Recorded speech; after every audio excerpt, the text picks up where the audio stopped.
कालू जी, मैं अपनी जान दे दूंगी अगर तुमने मुझे छोड़ा तो। अरे अरे गोरी, ये तुम क्या कह रही हो? मैंने तुम्हारा पंख थामा कब था जो छोड़ने की बातें कर रही हो? कालू जी, लगता है तुम भूल गए हो, पिछले 1 साल से तुम मुझसे शादी करके यहीं रह रहे हो। काली कवि, मैं तुम्हें नहीं जानता। मैं तो इस जंगल पे पढ़ने आया था और अब मैं अपनी माँ के पास जा रहा हूँ। अब मेरी पढ़ाई खत्म हो गई है। आज से तुम्हारा और मेरा रिश्ता कोई नहीं। गौरी कवि फूट फूट कर रो रही थी, मगर कालू कवि को थोड़ी भी दया नहीं आती और वो वहाँ से चला जाता है। गौरी कवि पीछे से पानी में छलांग लगा देती है। ये सब सामने बैठी एक सुनहरी चील देख रही थी। अरे नहीं, ये कवि तो पानी में डूबकर मर जाएगी। चील जल्दी से वहाँ जाती है और वो गौरी कवि को पानी से निकाल लेती है। गौरी, जिसे तुम्हारी कदर नहीं उसके लिए आंसू बहाना बेकार है। तुम कोई अच्छा सा कौवा देखकर शादी कर लेना। चील दी, मैं गर्भवती हूँ। पहले तो कालू कव्वे ने मुझसे शादी की, अब वो पूरी तरह से बदल गया है। अब मैं जीना नहीं चाहती। वो कव्वा मुझे बड़े बड़े सपने दिखाता था। गौरी कवि की ये बातें सुनकर चील को बहुत गुस्सा आता है और वो गौरी कवि को साथ लेकर कालू कव्वे के घर चली जाती है। कालू कव्वे की माँ बहुत घमंडी थी। अरे अरे, कौन हो तुम और मेरे घर में क्यों घुसे जा रहे हो? अरे माँ जी, पहले अपने बेटे को बाहर निकालो, सब पता चल जाएगा। माँ, बाहर इतना शोर क्यों है? अरे गौरी, तुम यहाँ? तुम्हारी हिम्मत कैसे हुई मेरे घर में आने की? अरे काले कव्वे, ये तुम्हारी पत्नी है, इससे अच्छे से बात करो। ये बहुत जल्द माँ बनने वाली है। अरे अरे सुनहरी चील, ये तुम क्या बोल रही हो? तुम्हारा दिमाग तो खराब नहीं हो गया ना? चलो अब यहाँ से बाहर निकलो। कालू कव्वे, सच सच बताते हो या मैं बताऊं? माँ, ये मेरी दूसरे जंगल में बहुत अच्छी दोस्त थी। मैंने इससे शादी कर ली थी। हाँ माँ जी, हम दोनों एक दूसरे से बहुत प्यार करते थे। अरे ओ कव्वे, मैं तेरी माँ जी नहीं हूँ। तुम जो कोई भी हो, मेरे घर से बाहर निकलो। कालू, मेरी बात गौर से सुन लो। गौरी तुम्हारी पत्नी है और आज से ये यहीं रहेगी। गौरी, अगर तुम्हें कोई परेशान करे तो सीधा मेरे पास चली आना। मैं इन्हें अच्छे से सुधारूंगी। ऐसे सुनहरी चील उन दोनों को धमकी देकर वहाँ से चली जाती है। अब गौरी कवि उसी घर में कालू कव्वे की पत्नी बनकर रहने लगती है। ये बात जंगल में आग की तरह फैल जाती है। माँ जी, हमने सुना है कि आपके घर में कालू कव्वे की पत्नी आई है और वो बहुत जल्दी अंडा भी देने वाली है। बताइए माँ जी, क्या ये बात सच है? हाँ हाँ हरियाली बहन, ये बात बिल्कुल सच है। पता है, कालू कव्वा तो उसे नदी के किनारे छोड़कर चला आया था। तभी गौरी ने अपनी जान लेने की कोशिश की। वो तो भला हो सुनहरी चील का, जो बेचारी की जान बचाकर यहाँ ले आई। कालू कव्वे की माँ तो चुपचाप सब कुछ सुने जा रही थी। फिर वो अपने घर चली जाती है। वो अपने बेटे से बात करती है। नालायक कहीं के, तूने पूरे जंगल में मेरा मजाक उड़ा कर रख दिया है। भला क्या जरूरत थी शादी करने की? मेरे तो सारे सपने चूर चूर हो गए। माँ, ये सब उस सुनहरी चील का किया धरा है। अगर वो उस दिन गौरी कवि को ना बचाती तो आज ये मुसीबत हमारे गले ना पड़ती।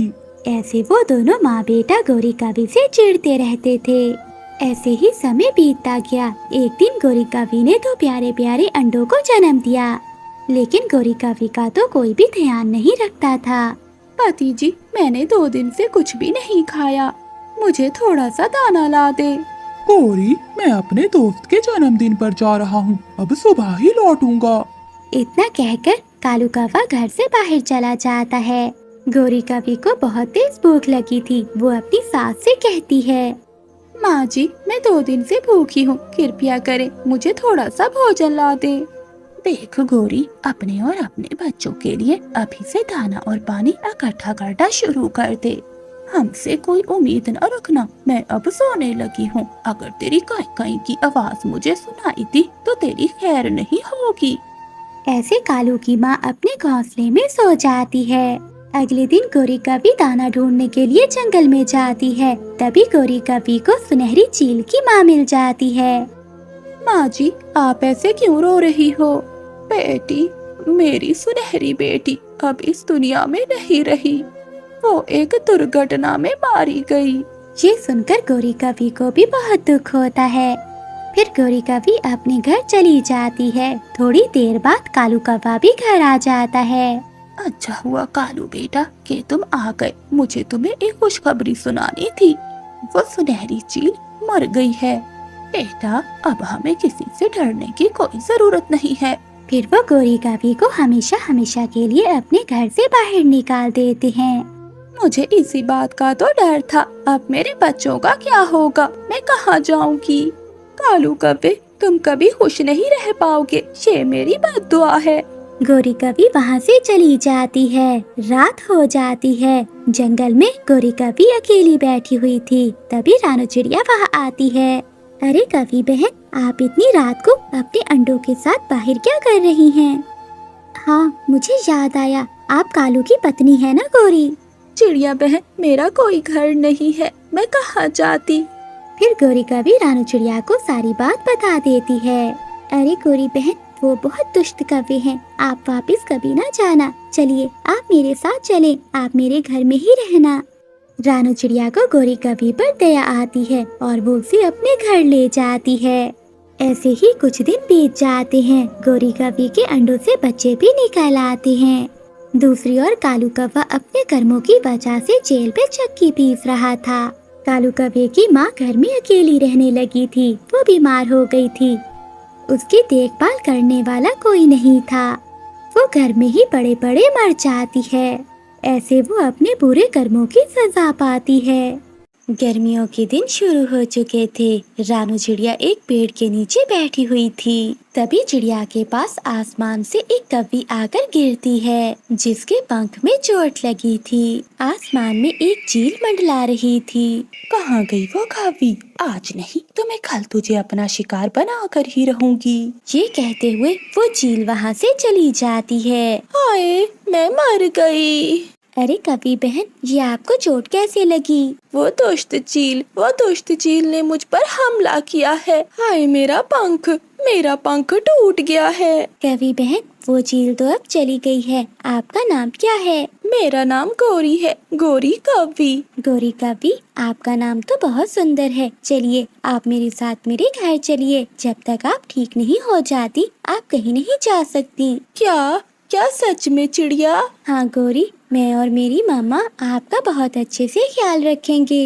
ये सुनकर गौरी कवि खुश होती है और वो रानू चिड़िया के साथ गुफा में चली जाती है। रानू चिड़िया और उसकी बूढ़ी माँ एक गुफा में रहती थी। रानू चिड़िया की माँ एक पत्थर के पास बैठी हुई थी, जो दिखने में बहुत सुंदर था। रानू बेटी, ये कवि कौन है और इसके पंख पर तो चोट आई हुई है? माँ जी, मेरा नाम गौरी है। एक दुष्ट चील कई दिनों से मेरे पीछे पड़ी हुई है। उस जालिम चील से बचते हुए मैं आपके जंगल में आ गिरी और तभी मुझे चोट लग गई। ठीक है बेटी, जब तक तुम ठीक नहीं हो जाती, तुम हमारे साथ इसी गुफा में ही रहोगी। ये सुनकर रानू चिड़िया बहुत खुश हो जाती है। अब गौरी कवि भी उन दोनों के साथ उसी गुफा में रहने लगती है। एक दिन रानू चिड़िया और गौरी कवि नदी पर पानी पीने जाती हैं। तभी गौरी कवि रानू चिड़िया से पूछती है, चिड़िया, मुझे ये समझ नहीं आ रहा कि तुम और तुम्हारी माँ बाकी पक्षियों की तरह घोंसले बनाकर क्यों नहीं रहते, और तुम्हारी माँ जिस पत्थर के पास बैठती है उसका रंग हर दिन क्यों बदल जाता है? गौरी, वैसे तो ये राज की बात है, मगर तुम मेरी बहुत अच्छी दोस्त हो, इसलिए मैं तुम्हें ये बता देती हूँ। दरअसल गौरी,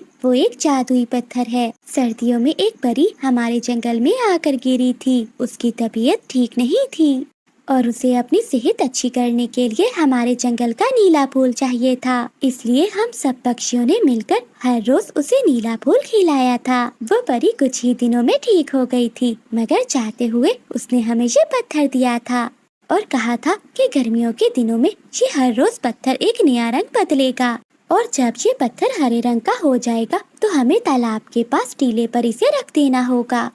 इसके बाद सूरज की किरणें इस पत्थर पर पड़ते ही जंगल का तापमान बदल जाएगा और ठंडी हवाएं चलेंगी और धूप की तपिश भी कम हो जाएगी। अरे वाह चिड़िया, ये तो बहुत कीमती पत्थर है। हाँ गौरी, इसकी रक्षा के लिए ही तो मैं और मेरी माँ गुफा के अंदर रहते हैं।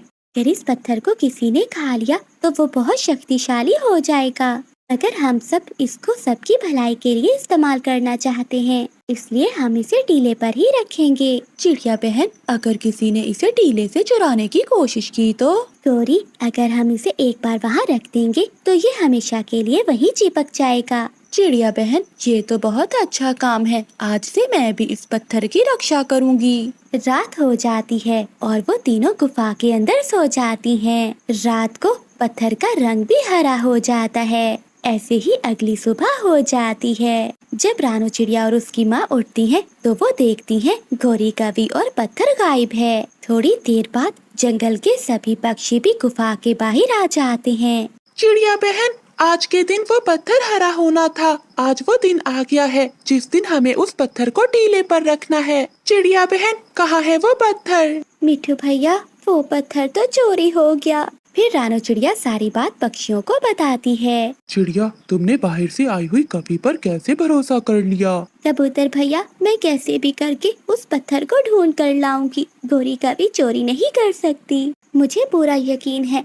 कि उस दुष्ट चील ने ही उन दोनों को गायब किया होगा। ये कहते हुए रानू चिड़िया वहाँ से चली जाती है। जंगल में गर्मी की वजह से महामारी सी फैल गई। पेड़ों के पत्ते सूखने लगे। जंगल के पक्षियों की गर्मी के मारे तबीयत खराब होने लगी थी। रानू चिड़िया दोपहर तक एक जगह जा पहुँची जहाँ वो दुष्ट चील और गौरी कवि दोनों बैठे थे और उनके पास में वो पत्थर भी पड़ा हुआ था। गौरी बहन, मैं आ गई हूँ, आपको डरने की जरूरत नहीं है। गौरी, इस चिड़िया को लगता है कि ये तुझे यहाँ बचाने आई है। जरा इस बेवकूफ चिड़िया को अपनी असलियत तो बताओ। चिड़िया, मैं और चील एक दूसरे की दुश्मन नहीं है। उस दिन मैंने जो किया वो तो बस एक ड्रामा था। मुझे तो अपनी तबीयत खराब होने का नाटक करना था और तुम्हारे घर में घुसना था ताकि मैं वो पत्थर चुरा कर चील को दे सकूं। इसका मतलब है जंगल के पक्षी ठीक कह रहे थे, तुम एक धोखेबाज हो। गौरी, ये तुमने ठीक नहीं किया। बस बहुत हो गया ड्रामा। फिर दुष्ट चील रानू चिड़िया पर हमला करती है और उसे एक रस्सी से बांध देती है। गौरी, इसे रोको, हमारे जंगल के पक्षी गर्मी से बहुत परेशान हैं। अगर ये पत्थर उस टीले पर ना पहुंचा तो जंगल के पक्षी मर जाएंगे। अरे छोटी चिड़िया, अब मुझसे ज्यादा शक्तिशाली कोई नहीं होगा इस जंगल में। ये पत्थर खाते ही मुझ में बहुत शक्तियाँ आ जाएंगी। चील हंसते ही वो पत्थर निकल जाती है, लेकिन दूसरे पल ही उसकी हंसी रुक जाती है और चील का सांस अटक सा जाता है। अरे ये क्या हो रहा है मेरे गले को? चील, जो पत्थर तुमने शक्तिशाली पत्थर समझकर निकला है वो तो एक आम सा पत्थर है। रानू चिड़िया हैरानी से गौरी कवि को देखने लगती है। चील, तुम्हारे कहने पर मैंने वो पत्थर चुरा तो लिया था, मगर मुझे बाद में एहसास हुआ कि जिन पक्षियों ने मेरा इतना ध्यान रखा और सब वो मुझसे कितना प्यार करते हैं, उनके साथ धोखा करना अच्छा नहीं होगा। इसलिए मैंने हरा पत्थर ढूंढा और तुम्हें दे दिया। ये सुनकर चील के गुस्से का ठिकाना नहीं था, मगर चील के गले में तो पत्थर फंस चुका था, जिसकी वजह से उसे बहुत तकलीफ हो रही थी। थोड़ी देर तक चीखने चिल्लाने के बाद वो दुष्ट चील गिरकर मर जाती है। फिर गौरी कवि रानू चिड़िया को रस्सियों से आजाद कर देती है। दूसरी ओर जंगल के सभी पक्षी तालाब के पास जमा थे। तालाब का पानी बहुत गर्म था। कई पक्षी आसपास बीमार हुए पड़े थे। जब सभी पक्षियों ने रानू चिड़िया और गौरी कवि को आते देखा तो वो सब बहुत खुश हो जाते हैं। फिर रानू चिड़िया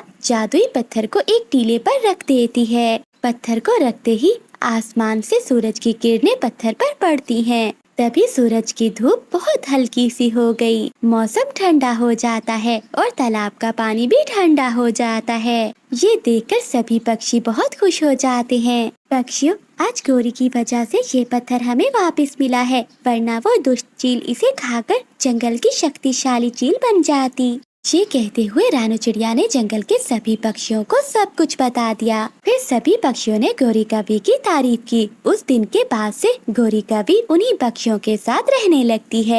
जंगल में सर्दी बढ़ रही थी। ऐसी सर्दी के मौसम में जंगल में रहने वाली नीली कवि अपने लिए गर्म घर बना रही थी, मगर उसे घर बनाना नहीं आता था। घर बनाना तो बहुत मुश्किल है। मेरे पास ना सूखी लकड़ियाँ हैं और ना सूखे पत्ते। मैं शाम तक घर बनाते बनाते तो ठंड से जम जाऊंगी। तभी नीली कौवे की नजर कालू कौवा और गोरी कौवी पर जाती है, जो दोनों आपस में लड़ रहे थे। कालू, तब तक घर नहीं आना जब तक मेरे लिए गरम घर नहीं बना लेते। अपना टूटा हुआ घर देखा है ना, ठंड सीधा घर में आती है। ठंड की वजह से सारी रात में सो नहीं पाई। कालू कालू कालू, गोरी तुम तो कालू के पीछे ही पड़ गई हो। जब देखो लड़ती रहती हो, कभी प्यार से ही बुला लिया करो। कालू, काम तो तुम करते नहीं हो और मैं तुम्हें बुलाऊं प्यार से? फिर गोरी कौवी वहाँ से चली जाती है। ये काली कौवी तो हर समय मुझे बातें ही सुनाती रहती है। पता नहीं समझती क्या है अपने आप को। ये कालू कौवा तो ठीक लग रहा है, ये मेरे जाल में फंस जाएगा। ऐसा कहते हुए नीली कौवी कालू कौवे के पास आती है। अरे सुंदर कौवे, मेरी बात सुनिए। क्या आपने मुझे ही आवाज दी है ना? हाँ हाँ, मैंने आप जैसा सुंदर और काला कौवा पहले कभी नहीं देखा। ये सुनकर कालू कौवा तो बहुत खुश होता है। अरे कौवी जी, आपको पहले तो यहाँ कभी नहीं देखा। हाँ कालू जी, मैं नीली कौवी, मैं बहुत दूर से आई हूँ और ऐसे ठंड में अपने लिए घर बना रही हूँ, मगर मुझे घर नहीं बनाने आता। नीली जी, आप चिंता ना करें, मुझे गरम घर बनाना आता है। ये कहते हुए कालू कौवा नीली जी का घर बनाने में लग जाता है। कालू कौवा शाम तक नीली का घर बनाने में लगा रहता है। कालू जी अभी तक नहीं आए, न जाने आज वो कहाँ चले गए हैं। अब तो मुझे चिंता होने लगी है। चिड़िया के पास जाती हूँ। गोरी कौवी रानो चिड़िया के पास जाती है। चिड़िया, क्या कालू को देखा है तुमने? आज वो घर नहीं आया। नहीं गोरी बहन, मैंने तो उसे नहीं देखा। न जाने वो कहाँ चला गया। लगता है मुझसे नाराज हो गया है। मैंने आज उसे दिन को बहुत डांटा था। कोई बात नहीं गोरी, चलो हम जाकर कालू को ढूंढते हैं। फिर गोरी कौवी और रानो चिड़िया रात को कालू कौवे को ढूंढने निकलती हैं। कालू जी, आप कितनी मेहनत कर रहे हैं और आपकी पत्नी है कि आपसे हमेशा लड़ती रहती है। हाँ नीली जी, मैं भोजन भी लेकर जाता हूँ और सारे काम करता हूँ, मगर वो काली कौवी है कि हमेशा मुझे डांटती रहती है। कालू जी, आप चिंता ना करें, मैं आपसे एक बात कहूँ। हाँ हाँ नीली जी, बताइए। आप बहुत सुंदर हैं। मैं सोच रही हूँ कि हम दोनों शादी कर लेते हैं। जल्दी से बस तुम ये घर बना लो, फिर हम दोनों इसी घर में रहेंगे। कालू कौवा ये बात सुनकर बहुत खुश होता है। कालू, कहाँ हो तुम? कालू। कालू जी, लगता है आपकी पत्नी आपको ढूंढ रही है। फिर कालू कौवा एक पेड़ के नीचे जाकर बैठ जाता है। रानो चिड़िया और गोरी कौवी भी वहाँ आती हैं। कालू जी, आप यहाँ क्यों बैठे हैं? चलिए घर चलिए। मुझे नहीं आना घर, तुम हमेशा मुझसे लड़ती रहती हो। कौवे भैया, गोरी से गलती हो गई जो आपको डांटा। चलिए आप गोरी के साथ जाइए, इतनी ठंड में तो आप जम जाएंगे। हाँ कालू जी, मुझे माफ कर दीजिए, मैं दोबारा आपको ऐसा नहीं कहूँगी। कालू कौवा मन ही मन में खुश होता है और गोरी कौवी के साथ चला जाता है। अगली सुबह जब गोरी कौवी उठती है तो कालू कौवा गायब था। अरे, ये कालू फिर से कहाँ चला गया? आज आने दो इसे, नहीं छोड़ूंगी मैं। कालू कौवा तो फिर से नीली जी का घर बनाने में लगा हुआ था। तभी मिठू तोता वहाँ से गुजरता है।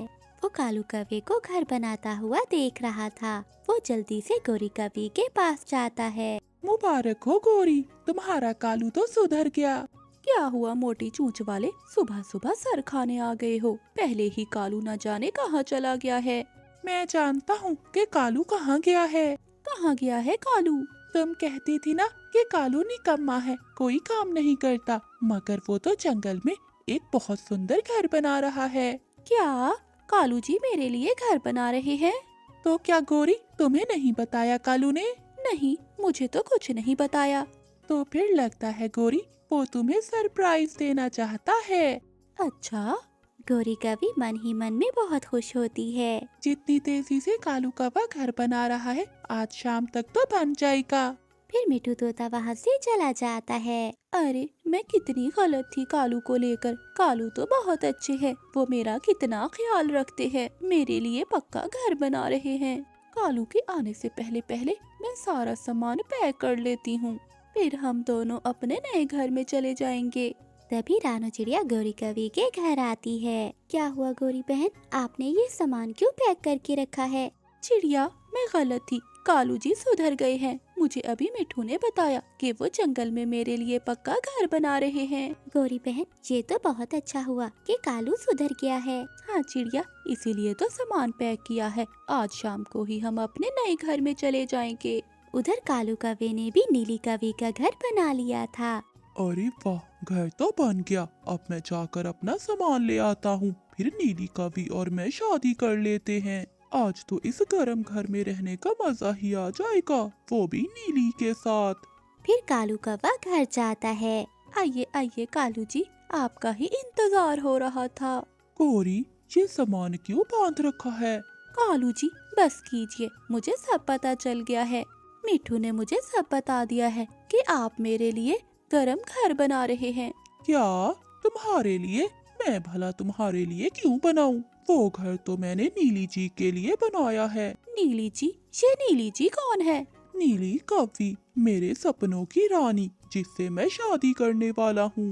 मैं तो अपना सामान लेने आया था। क्या? कालू जी आप ऐसा नहीं कर सकते। मैं ऐसा ही करूँगा। हर समय मुझसे लड़ती ही रहती हो। अब रहो इस टूटे हुए घर में और मैं रहूँगा नीली जी के साथ गरम गरम घोंसले में। फिर कालू कौवा अपना सामान उठाता है और वहाँ से चला जाता है। कालू कौवा जाकर नीली कवि का दरवाजा खटखटाता है। अंदर से नीली कवि और भूरा कौवा बाहर आते हैं। कौन हो तुम? इतना जोर से दरवाजा क्यों खटखटा रहे हो? नीली जी, ये कौवा कौन है? अरे मिस्त्री कौवे, ये तो मेरे पति जी हैं। पति जी, यही है वो मिस्त्री कौवा जिसने हमें ये घर बना कर दिया है। क्या मिस्त्री? अरे कौवे, तुमने तो बहुत अच्छा घर बनाया है। कालू कौवे की तो आंखें फटी की फटी रह जाती हैं। चलो नीली जी, घर के अंदर चलते हैं गरम गरम घोंसले में। बाहर बहुत ठंड है। फिर वो दोनों घर के अंदर चले जाते हैं। कालू कौवा अपना सामान उठाता है और वहाँ से चला जाता है। वो ठंड में कांप रहा था, मगर अब वो करता भी तो क्या करता। अगर घर जाता तो उसे पता था कि अब वो बहुत पिटने वाला है। ऐसा करता हूँ, घर जाता हूँ और गौरी से माफी मांग लेता हूँ, वरना यहीं बैठा रहा तो ठंड से जम जाऊंगा। फिर कालू कौवा अपना सामान लेकर गौरी कवि के घर जाता है। गौरी, दरवाजा खोलो, मैं कालू कौवा। कालू कौवा दरवाजे पर दस्तक देता है। अंदर से गौरी कवि और एक कौवा बाहर आते हैं। गौरी, ये कौन है? कालू कौवे, ये मेरे पति हैं। मैंने आज ही शादी की है इनसे। क्या गौरी, ऐसा क्यों किया? ओए कौवे, भाग यहाँ से। अगर दोबारा नजर आया तो टांगे तोड़ दूंगा मैं तुम्हारी। चलिए पति जी, अपने नरम नरम घोंसले में जाकर लेटते हैं। ऐसे बाहर किसी कौवों के मुंह नहीं लगते। फिर वो दोनों घर के अंदर चले जाते हैं। कालू कौवा अपने किए पर बहुत शर्मिंदा था, क्योंकि कालू ने अपनी गोरी पत्नी को भी खो दिया था। फिर रानो चिड़िया मिठाई लेकर गौरी कवि के घर जाती है। गौरी बहन, ये लो मिठाई, मेरे घर में अंडा आया है। इस खुशी में मैंने पूरे जंगल में मिठाई बांटी है। चिड़िया, केवल इतनी सी मिठाई? इतनी मिठाई में तुम हम पति पत्नी में लड़ाई कराओगी। गौरी बहन, आप दोनों मिल बांट कर खा लेना। फिर रानो चिड़िया वहाँ से चली जाती है। कालू आ गया तो वो ये सारी मिठाई खा जाएगा। कालू के आने से पहले पहले मैं मिठाई खा लेती हूँ। गौरी कवि मिठाई खाने ही लगती है, तभी कालू कौवा भी वहाँ आ जाता है। गौरी, ये क्या? ये मिठाई कहाँ से आई? मुझे भी दो। गौरी, मुझे भी दो मिठाई। कालू, ये मिठाई चिड़िया मुझे देकर गई है, तुम्हारे लिए नहीं लाई। गौरी, मैं घर पर नहीं था। अगर मैं भी घर पर होता तो वो मुझे देती। लाओ, आधी मिठाई मुझे दो।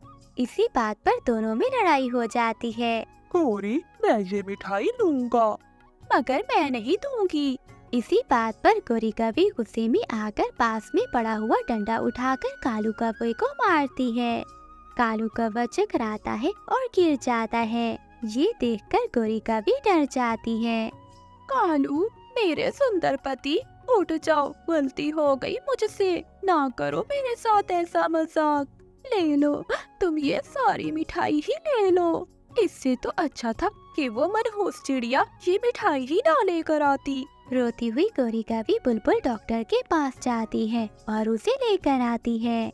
गोरी, तुम तो कह रही थी कि कालू कौवा पेड़ से गिरा है, मगर ये क्या, इसके सर पर तो किसी ने डंडा मारा है। बुलबुल, मुझे क्या पता, मैं तो रसोई में कालू जी के लिए चाय बना रही थी। फिर बुलबुल कालू कौवे को दबा देती है। थोड़ी देर बाद कालू कौवा उठ जाता है। कौन कौन हो तुम?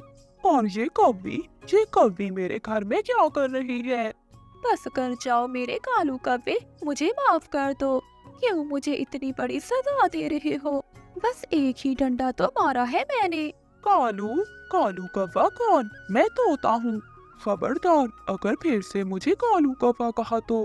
गोरी, तुम्हारे पति की जान तो बच गई है, लेकिन ये अपनी याददाश्त खो बैठा है। फिर बुलबुल वहाँ से चली जाती है। मेरी जाति के तोते कहाँ हैं? मैं यहाँ कौवों के घर में नहीं रह सकता। मैं अपने तोते दोस्तों के पास जा रहा हूँ। कालू कौवा घर से निकल जाता है। अब सारे जंगल को पता चल जाएगा कि गोरी कौवी ने अपने पति के सर में डंडा मारकर अपने पति को पागल कर दिया है। गोरी कभी भी कालू कौवे के पीछे पीछे जाती है। कालू कौवे, तुम यहाँ क्या करने आए हो मेरे पास? नहीं नहीं दोस्त, मैं कोई कौवा नहीं बल्कि एक तोता हूँ, और तोता तोतों के साथ ही तो बैठेगा। चलो दोस्त, अमरूद खाने जाते हैं। मिठू जी, इस कालू का दिमाग तो खराब नहीं हो गया क्या? कालू कालू कालू, ये कौन है कालू? वो काली कभी भी मुझे कालू कह रही थी, और वो मोटी बुलबुल भी। कितनी बार कहा है कि मैं कालू कौवा नहीं बल्कि तोता हूँ। फिर मिठू तोता और हरियाली तोती वहाँ से चले जाते हैं। कालू कौवा रोने लग जाता है। ये तोते मुझे कालू कौवा क्यों कह रहे हैं? ये तोते मुझे अपने साथ क्यों नहीं लेकर जा रहे? चिड़िया, वही हुआ जिसका डर था। मेरी और कालू की लड़ाई हो गई। गोरी, मिठाई तो एक बहाना था, तुम तो हमेशा लड़ते रहते हो। मगर चिड़िया, इस बार बात बढ़ गई है। मैंने कालू के सर में डंडा मार दिया है, जिससे कालू की याददाश्त खो गई है। वो खुद को तोता तोता बोल रहा है। गोरी, ये क्या किया तुमने? तुम इतनी भी जालिम हो सकती हो? चिड़िया, अब बचा लो मेरे कालू जी को, वो तोतों के पास गया है। तुम मेरे साथ चलो, हम उसे समझाते हैं। फिर रानू चिड़िया और गोरी कभी कालू को ढूंढने जाती हैं। थोड़ी दूर एक पेड़ पर कालू बैठा हुआ उन्हें दिख जाता है। कालू जी, मेरे सुंदर पति, मुझे माफ कर दो। कालू भैया, चलो घर चलें। मैं तंग आ गया हूँ इस काली कपी से, ये तो मेरे पीछे ही पड़ गई है। मैंने कितनी बार कहा है कि मैं कौवा नहीं बल्कि तोता हूँ। एक तोता भला कभी का कैसे पति हो सकता है? और मेरी जाति के तोते भी मुझे अपने साथ लेकर जाने को तैयार नहीं। इससे अच्छा कि मैं मर जाऊं। ऐसा ना कहिए कालू भैया, हमने मान लिया कि आप तोते ही हैं। गोरी, कालू को कुछ ना कहो, कहीं सच में ये अपने आप को नुकसान ना पहुंचा दे। इस बुलबुल को सही समझ आई है, इसने पहली बार मुझे तोता कहा है। तोते भैया, मैं बुलबुल नहीं चिड़िया हूँ। ठीक है, चलो जल्दी से मुझे तोतों के पास छोड़ाओ, नहीं तो मैं मर जाऊंगा। चिड़िया, तुमने बिल्कुल ठीक कहा। इसे 1-2 दिन मिठू तोते और हरियाली तोती के घर में छोड़ आते हैं। 1-2 दिन में कालू ठीक हो जाएगा। तुमने फिर से मुझे कालू कहा, काली गंदी कभी। फिर रानू चिड़िया और गोरी कभी कालू को साथ लेकर तोतों के घर जाते हैं। मिठू भैया, आप 1-2 दिन कालू कभी को अपने घर में रख लें, क्योंकि कालू खुद को तोता समझने लग गया है। क्या तोता? हाँ, ये अभी हमें भी अपने आप को तोता कह रहा था, मगर ऐसा क्यों? हरियाली, मुझसे एक डंडा लग गया मेरे कालू जी को, उसी से याददाश्त खो गई है मेरे कालू जी की। तुम बहुत जालिम हो काफी। अच्छे भले पति का क्या कर दिया तुमने? ठीक है गौरी, तुम इसे 1-2 दिन हमारे पास ही छोड़ दो। फिर रानू चिड़िया और गोरी कभी वहाँ से चली जाती हैं। अपने जाति के तोतों के साथ रहना मुझे बहुत अच्छा लगता है। बहुत बुरी लगती है मुझे वो काली कभी। आप सो जाएं, हमें सुबह बाग से अमरूद खाने भी जाना है। सुंदर तोती, क्या आप भी जाओगी हमारे साथ? मैं तुम्हारी जुबान मिठू जी कुछ ना कहे बेचारे को, वो पहले ही अपनी याददाश्त खो बैठा है। दूसरे दिन मिठू तोता नदी पर पानी पीने गया हुआ था। सुंदर तोती, एक वो मोटी चोंच वाला मिट्ठू और एक मैं सुंदर तोता, हम दोनों में से सुंदर कौन है? तुम ही सुंदर हो, मगर थोड़ी दूर होकर बैठो। दूर क्यों? एक तोता भला अपनी तोते से कैसे दूर हो सकता है? ऐसे कालू कौवा हरियाली की तरफ बढ़ने लगता है। तभी हरियाली तोती डंडा उठाकर कालू कौवे के सर में मारती है। कालू कौवा वहीं बेहोश हो जाता है। हरियाली भागकर बुलबुल को लाती है। मिठू भी आ गया था और गोरी भी। फिर बुलबुल कालू कौवे को दबा देती है। थोड़ी देर बाद कालू कौवे को होश आ जाता है। गौरी, क्या तुमने वो मिठाई खा ली है? ये सुनकर सब खुश हो जाते हैं। ठीक हो गया, मेरा पति ठीक हो गया। कालू जी, आप घर चलें, मैं अपने हाथों से मिठाई बनाकर खिलाती हूँ अपने पति को। मोटी चोंच वाले मिट्ठू, मुझे यहाँ क्यों लाए हो? ये तुम अपनी पत्नी से ही पूछ लेना। तुम्हारा भला हो हरियाली, जो तुमने दूसरा डंडा मारकर मेरे पति को फिर से कांपा बना दिया।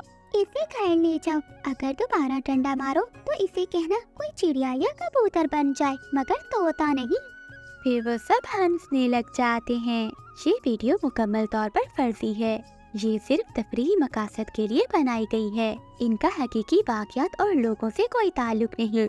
आज ही कालू कौवा विदेश के जंगल से डॉक्टर बनकर आया था। एक पेड़ पर बैठी रानू चिड़िया बहुत रोई जा रही थी। तभी मिठू तोता वहाँ आ जाता है। चिड़िया बहन, क्या हुआ? तुम क्यों रो रही हो? मिठू भैया, क्या बताऊँ, मेरे दोनों बच्चे बीमार हैं। चिड़िया बहन, आज ही कालू कौवा विदेश के जंगल से डॉक्टर बनकर आया है। तुम अपने बच्चों का इलाज क्यों नहीं करवा लेती? ऐसे तो तुम्हारे बच्चों की तबीयत और भी खराब हो जाएगी। मिठू भैया, इलाज तो मैं करवाना चाहती हूँ, मगर मैंने सुना है कि वो कालू डॉक्टर इलाज के बदले में अनार का दाना लेता है, वरना वो किसी का इलाज नहीं करता। चिड़िया बहन, तुम एक बार उसके पास क्यों नहीं जाती? तुम जाकर बात तो करो, हो सकता है कि वो मान जाए। मिठू भैया, आपकी बात से मुझे कुछ हौसला तो मिला है। मैं जाकर देखती हूँ, शायद वो मेरी मदद कर दे। रानू चिड़िया रोते हुए कालू डॉक्टर के पास जाती है। क्या हुआ चिड़िया, तुम ऐसे क्यों रो रही हो? कालू भैया, मेरे बच्चे बहुत बीमार हैं। अगर बीमार है तो इलाज करवा लो। मैं यहाँ बीमारों का इलाज करने के लिए ही तो बैठा हूँ। लेकिन मेरे पास देने के लिए अनार का दाना नहीं है, और आप अनार के दाने के बिना इलाज नहीं करते। हाँ चिड़िया, बिना दाने के मैं इलाज नहीं करूँगा। मैंने डॉक्टर बनने के लिए कितनी मेहनत की, मुझे मेरी मेहनत का फल तो मिलना ही चाहिए। कवे भैया, मैं उसके बदले आपके घर का सारा काम कर दिया करूँगी, बस आप मेरे बच्चों को दवा दे दे। ठीक है चिड़िया, मैं तेरे बच्चों का इलाज कर दूंगा, पहले मेरे घर की सफाई कर दे। फिर रानू चिड़िया साफ सफाई में लग जाती है। दोपहर में रानू चिड़िया कालू कौवे से कहती है, कालू भैया, अब चलो, अब चलकर मेरे बच्चों को देख लो। अरे वाह वाह, अभी आते हुए तुझे देर नहीं हुई और तूने इतने जल्दी सारे काम खत्म कर लिए। पहले अच्छे से काम खत्म कर। रानू चिड़िया फिर से काम में लग जाती है। शाम हो जाती है। कालू भैया, अब तो चलकर मेरे बच्चों को देख लो। देख चिड़िया, कल फिर से काम पर आना। जब काम खत्म कर लेगी तो फिर मैं तेरे साथ जाकर तेरे बच्चों को देख लूंगा। फिर रानू चिड़िया उदास होकर वहाँ से चली जाती है। रात में रानू चिड़िया के बच्चे अपनी माँ से कहते हैं, माँ, हमें बहुत तेज भूख लगी है, हमें कुछ खाने को दो। बच्चों, इतनी रात में मैं आपको क्या दूं? अच्छा रुको, मैं कुछ देख कर आती हूँ। रानू चिड़िया रात को ही भोजन की खोज में निकल जाती है। उसे एक अनार का दाना मिलता है। अरे ये क्या, ये तो अनार का दाना है। मैं ये अनार का दाना कालू को देकर अपने बच्चों का इलाज करवाऊंगी। रानू चिड़िया वो दाना लेकर अपने घर की ओर जा रही थी। रानू चिड़िया को रास्ते में एक रोती हुई बूढ़ी कौवी दिखाई देती है। क्या हुआ माँ जी, आप ऐसे क्यों रो रही हैं? बेटी, मैं बहुत बीमार हूँ और मैंने 5 दिनों से कुछ भी नहीं खाया, मैं भूखी हूँ। माँ जी, मेरे पास तो ये एक अनार का दाना है, आप इसे खा ले। मैं ये दाना अपने बच्चों के इलाज के लिए लेकर जा रही थी, लेकिन इस दाने की जरूरत आपको ज्यादा है, आप ये खा ले।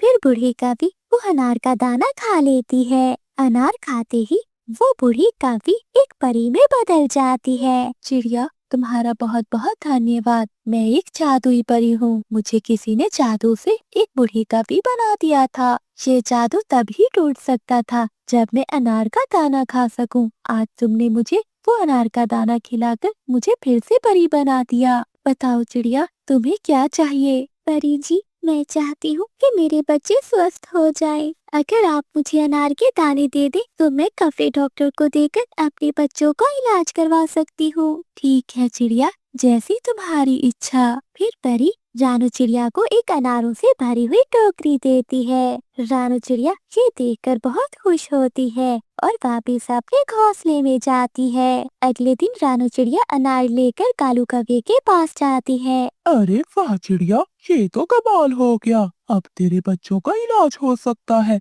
चल, मैं तेरे साथ चलता हूँ। फिर कालू कौवा रानू चिड़िया के साथ जाता है और वो बच्चों को दवा देता है। रानू चिड़िया कालू कौवे को और एक अनार दे देती है। कालू कौवा अनार देखकर हैरान हो जाता है। अरे चिड़िया, तेरे पास इतने सारे अनार कैसे आए? फिर रानू चिड़िया कालू कौवे को रात में परी वाली बात बता देती है। कालू कौवा वहाँ से चला जाता है और सोचता है, अरे वाह वाह, चिड़िया के पास तो ढेर सारे अनार हैं। मैं वो सारे अनार लाकर अपने घोंसले में रख लेता हूँ। फिर मुझे कोई भी काम करने की जरूरत नहीं होगी। रात को कालू कौवा रानू चिड़िया के घर जाता है और बाहर बैठकर रानू चिड़िया को आवाज देता है। चिड़िया चिड़िया, बाहर आओ। रानू चिड़िया अंदर से बोलती है, कौन कौन हो तुम? चिड़िया, मुझे परी ने भेजा है और कहा है कि जो अनार तुम्हें दिए थे वो वापस लौटा दो। ठीक है, जो ऊपर वाले का था वो ऊपर वाले को ही चला जाएगा। मेरे बच्चे तो अब स्वस्थ हो गए हैं। फिर रानू चिड़िया वो सारे अनार की टोकरी बाहर जाकर रख देती है। कालू कौवा वो अनार की टोकरी लेकर वहाँ से चला जाता है। तभी परी कालू कौवे को देखते हुए बोलती है, कौवे, तुम्हें बहुत लालच है और तुम दूसरों से छल करते हो। अब देखना तुम्हारे साथ क्या होता है। फिर कालू कौवा घर जाता है और वो अनार खा लेता है। अनार खाने के बाद जैसे ही वो उड़ने लगता है तो वो उड़ नहीं पाता। जैसे ही वो उड़ता है वो फिर से अपने घोंसले में ही गिर जाता है। कई दिनों तक कालू कौवा नहीं उड़ता। फिर एक दिन रानू चिड़िया वहाँ आती है। चिड़िया बहन, मुझे माफ कर दो। मैं ही तुम्हारे सारे अनार लेकर गया था। तब से मैं आज तक उड़ नहीं पा रहा। लगता है उस परी ने मुझे ही सजा दी है। मुझे माफ कर दो चिड़िया, और अपनी परी से कहकर मुझे फिर से उड़ने वाला कौवा बना दे। तभी वो परी भी वहाँ आ जाती है। परी जी, कालू को अपनी गलती का एहसास हो गया है। आप इसकी मुश्किल दूर कर दीजिए और इसे फिर से उड़ने वाला कौवा बना दीजिए। ऐसा कहते ही वो परी जादू करती है और कालू कौवा फिर से उड़ने लगता है। ये वीडियो मुकम्मल तौर पर फर्जी है और सिर्फ तफरीह और तालीमी मकासद के लिए बनाई गई है। इस वीडियो में दिखाई गई तमाम वाक़यात, किरदार और कहानियाँ मुकम्मल तौर पर फर्जी हैं। इनका हकीकी वाक़यात या लोगों से कोई ताल्लुक नहीं। इस वीडियो का मकसद बच्चों को हिफाजत और फैसला साजी करने से आगाह करना है। बराह करम इसे गलत तनाज़ुर में ना लें।